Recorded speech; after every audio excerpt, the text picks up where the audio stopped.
I want to ask you something, and I want you to answer it honestly.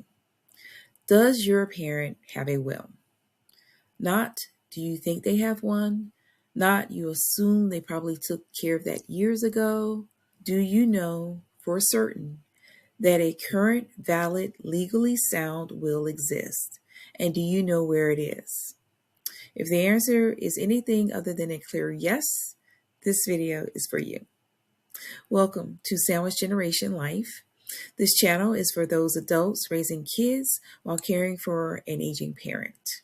It may take some a while to understand a will is not something you deal with when someone is dying. A will is something you put in place while everyone is healthy, clear-headed, and able to make real decisions about what they want. And if you're waiting for the right moment to have that conversation with your parent, that right moment almost never announces itself. You have to make it.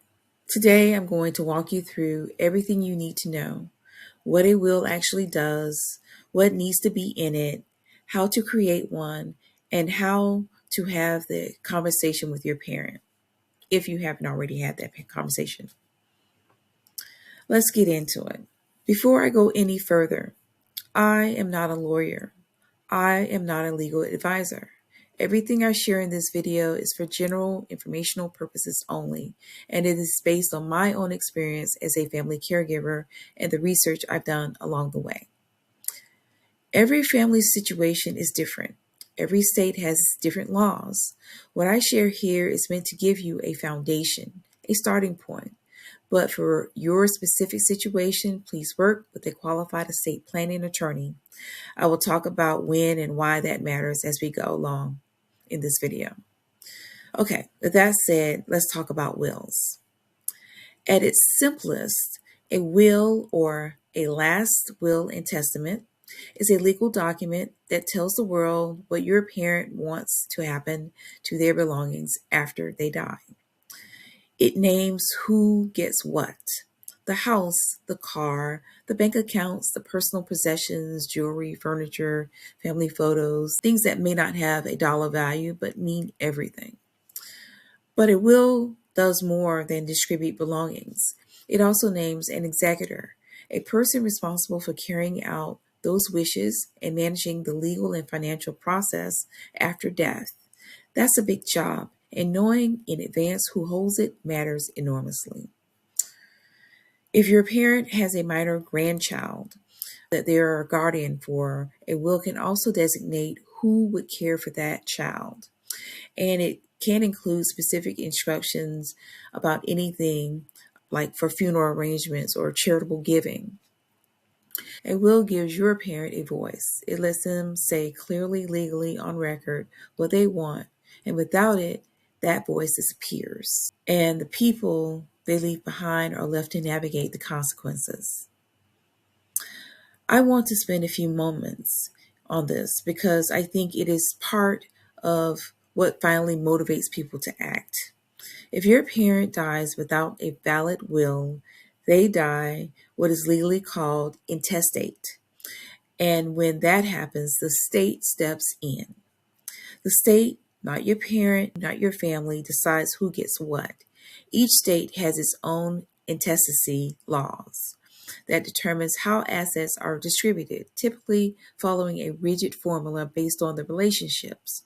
So they typically go spouse first, then children, then other relatives, like other relatives.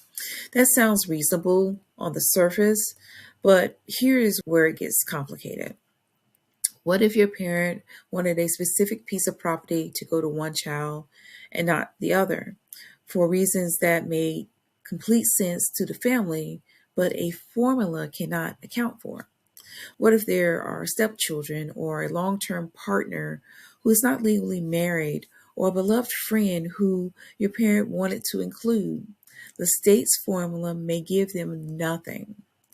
What if your parent had strong opinions about their funeral or strong opinions about what they did not want? Without a will, those preferences may never be honored. And then there is the practical reality. of what no will does to a family. It creates a probate process that is longer, more expensive, and more stressful. It can take months, sometimes over a year, for assets to be distributed. During that time, family members may have limited access to funds, bills still come due, and the emotional strain of navigating a legal process while you're also grieving is real. I have seen families fractured by the absence of a will, not because the people were bad, but because without clear instructions, every decision became a negotiation, and grief does not make that better, for lack of better words there. As I mentioned in a prior video, I talked to many people along this journey of being a caregiver.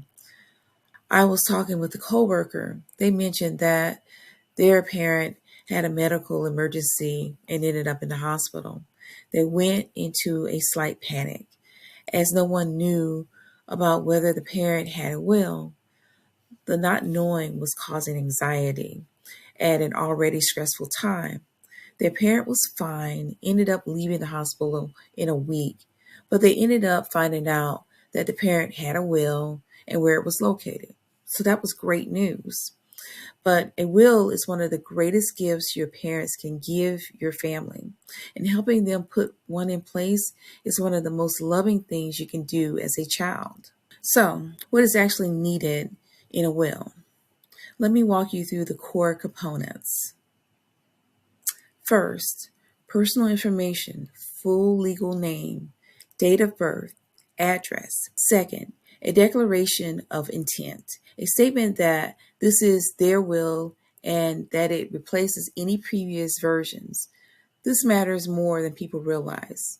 Old wills can cause real confusion if this isn't clear.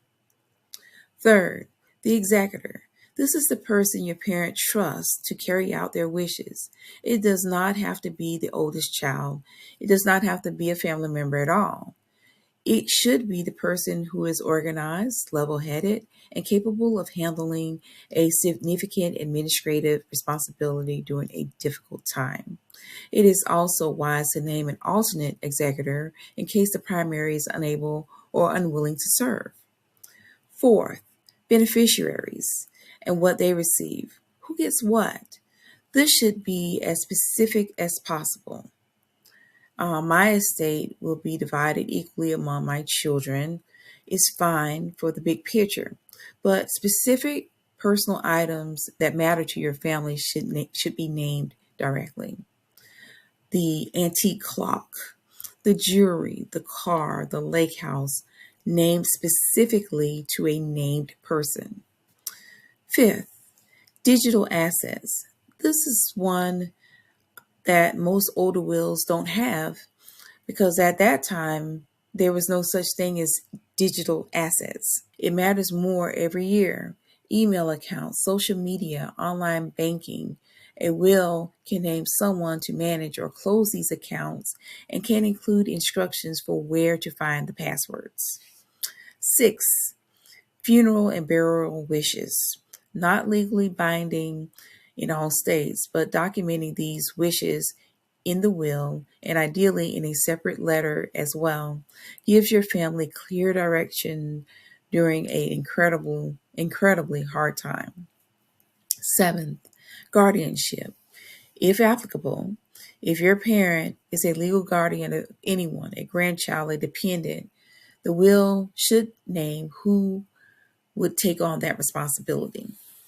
And finally, signatures and witnesses. A will must be signed by your parent in the presence of witnesses, typically two who are not beneficiaries.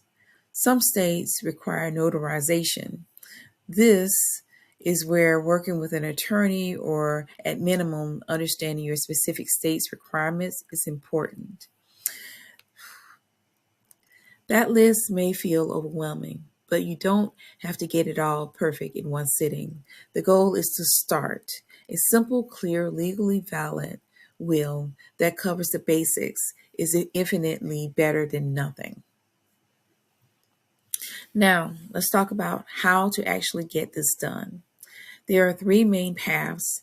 The right one depends on your parent's situation. Option one, work with an estate planning attorney. This is the gold standard, and for many families, it is the right choice.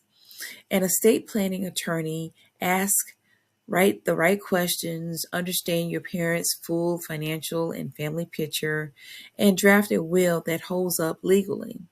They can also flag things your family might not even have thought to address, like what happens if the beneficiary dies before the parent does, or how to handle a blended family situation, or whether a trust might make more sense than a simple will. The cost varies significantly, typically anywhere from a few $100s to over 1,000, depending on complexity and your location. For most families, the real estate, significant assets, or complicated family dynamics, this investment is absolutely worth it. To find an estate planning attorney, you can ask your family doctor or financial advisor for a referral, contact your state bar association, or ask within your community.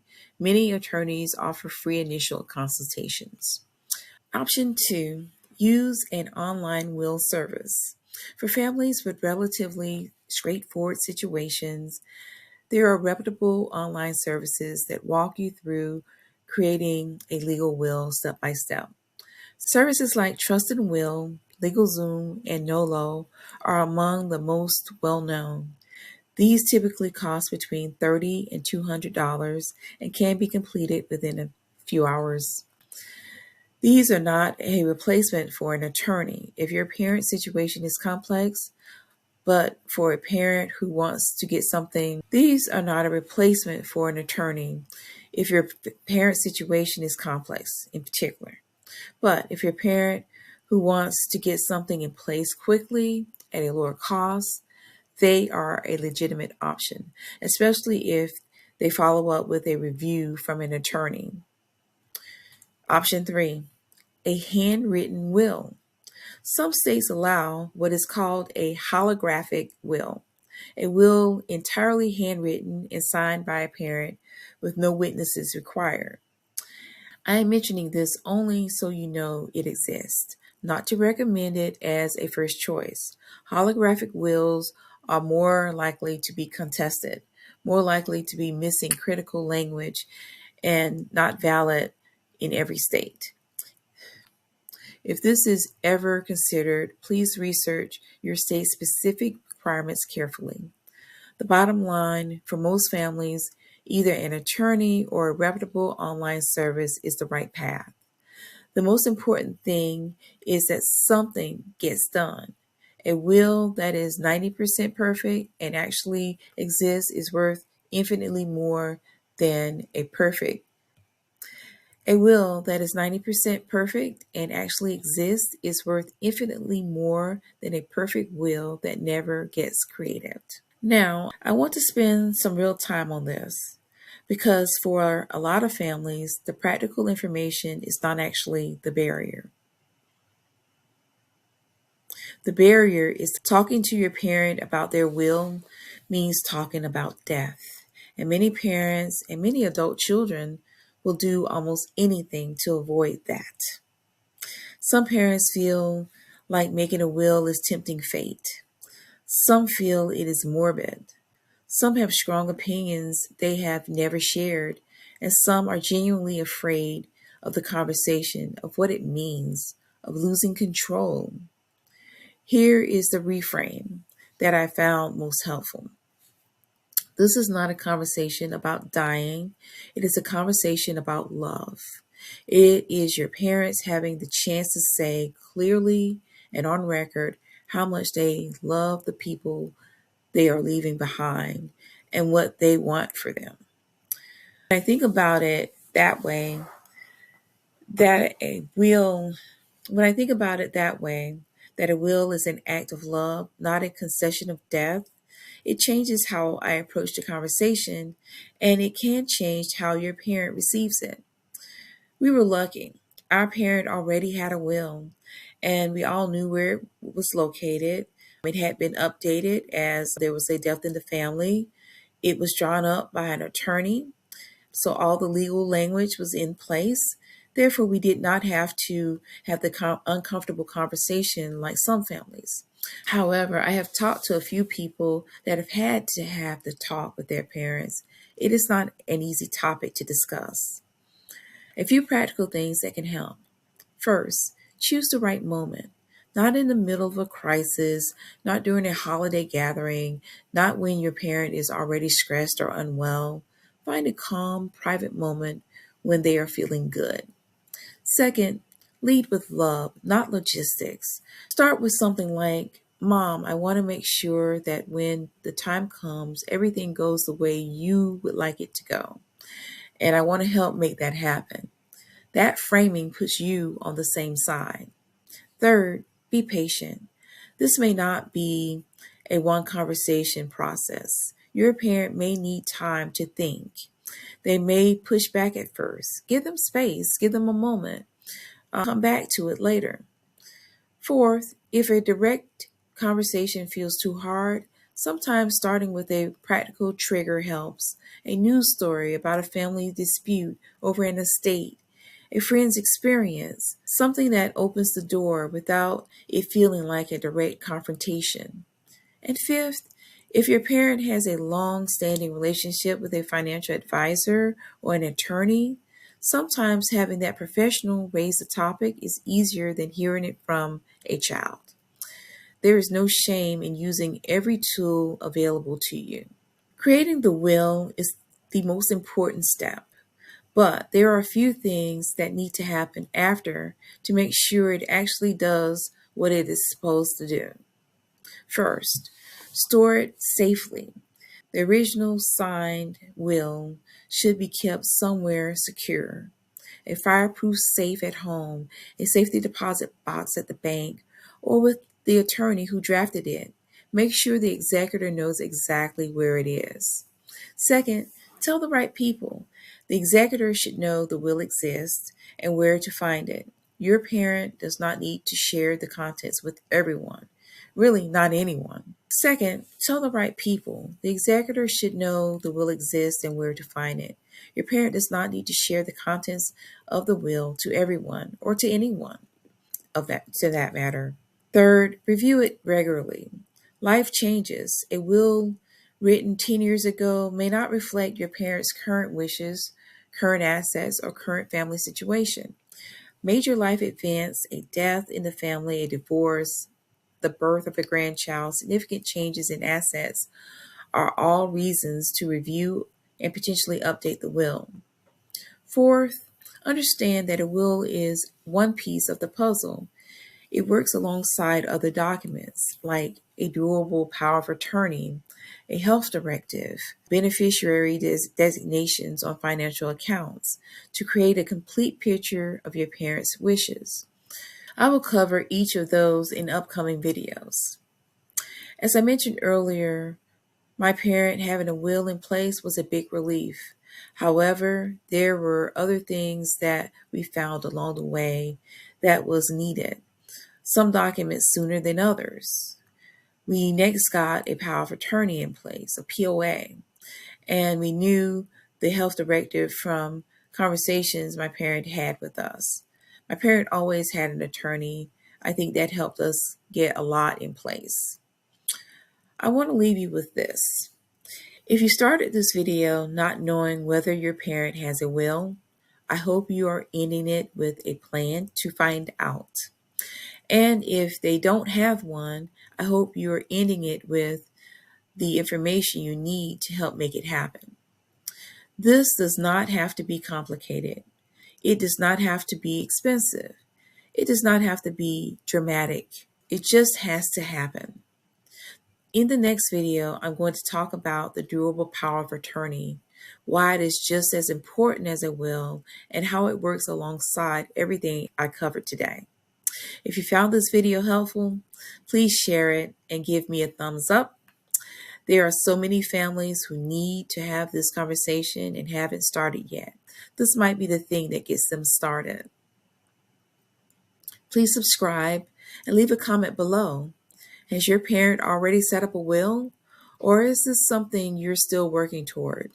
I want to know where you are with this process. I'll see you in the next one. Goodbye.